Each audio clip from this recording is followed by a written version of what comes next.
The moment my boss, Mr. Sterling, fired me, not because of performance, but because my data report exposed his multi-million-dollar offshore dealings, I knew the only way to beat him was to vanish completely and build my case in silence.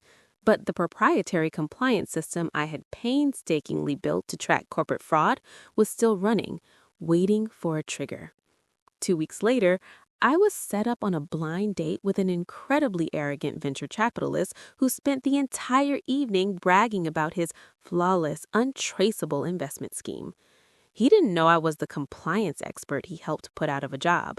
He certainly didn't know his reckless brag was the final, critical piece of the puzzle I needed to activate the ghost audit and dismantle my former boss's entire criminal network. If you think bad dates are just embarrassing, wait until you hear the multi-million-dollar secret he revealed.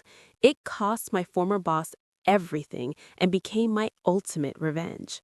My downfall began not with a professional mistake, but with a correct, inconvenient report. For 5 demanding years, I, Kayla, had been the silent architect of compliance at Sterling & Associates, meticulously building the firm's framework to ensure every transaction was tracked and met stringent federal standards. My vigilance had saved the firm from countless minor legal pitfalls, but it ultimately put me on a direct collision course with the CEO himself, Mr. Sterling. My final quarterly compliance report had flagged a massive, intricate network of shell corporations Sterling was using to siphon and hide over $25 million into an untraceable offshore tax haven. When I presented the irrefutable data, he didn't thank me for my honesty. He called me into his office, publicly accused me of insubordination, creating unnecessary departmental friction, and lacking team loyalty, and had security escort me out, ensuring my reputation was instantly ruined in the small, tight-knit finance industry. The humiliation was staggering, losing the career I built, knowing I was fired not for failure, but for integrity. I couldn't go to the SEC immediately. Sterling was too powerful, and I knew he had masked the financial trail with professional perfection. I retreated, cutting off contact and focusing only on 2 things: survival and silent, irreversible justice. I knew my formal internal appeal would fail, but I had one hidden weapon: the Ghost Audit Protocol, a small, personalized, automated script I had programmed into the main compliance server to quietly, continuously log any unauthorized access or systemic data manipulation related to the specific offshore shell accounts I had flagged. This wasn't a standard backdoor. It was a digital shadow I alone controlled, designed to alert me if the crime continued.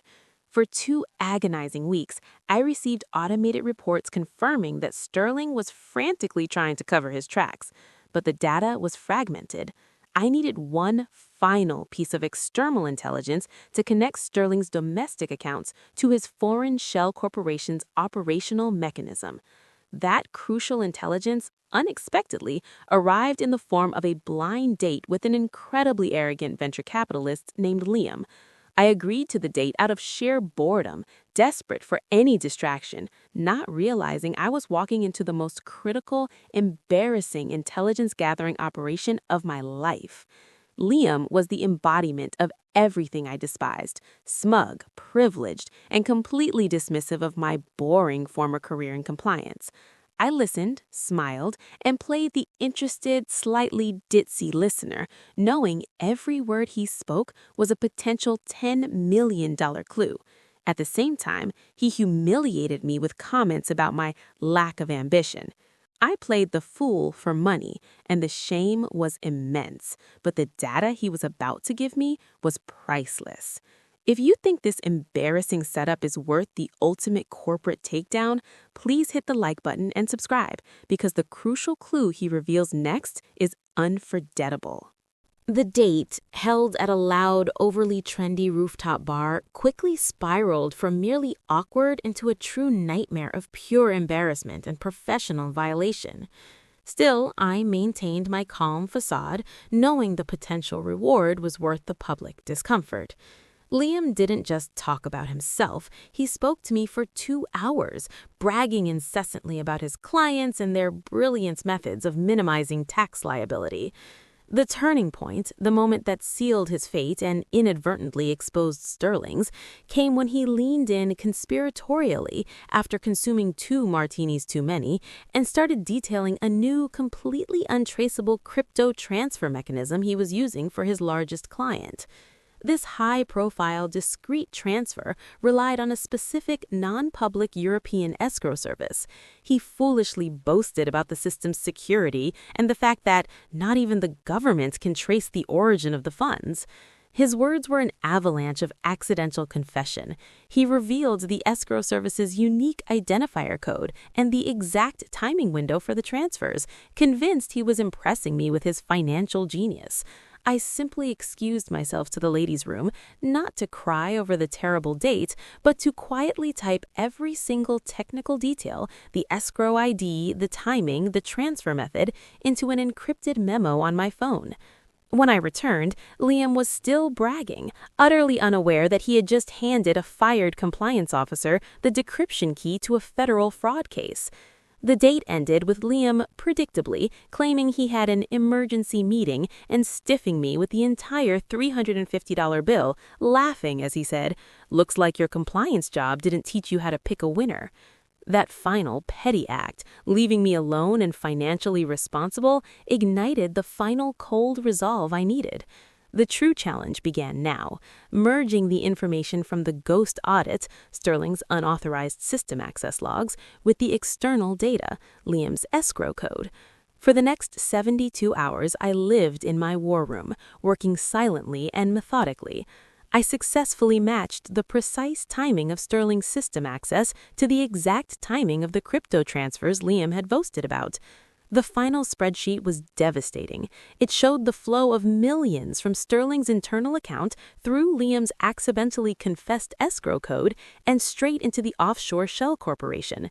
I had the complete, undeniable digital footprint of a multi-million-dollar crime. I didn't waste time with local police. I had a more refined, higher-stakes target. I knew the final board meeting to approve the Q3 metrics was set for the following Tuesday. I crafted an anonymous, meticulously worded SEC whistleblower package, complete with timestamps, system logs, and Liam's accidentally confessed escrow code. I scheduled it to auto-send at the precise moment of the board meeting. If you are fascinated by this strategic counterattack using cold data, please show your support by liking this video and subscribing to the channel right now. The final public takedown is imminent. The day of the board meeting was a masterpiece of controlled, anticipated tension.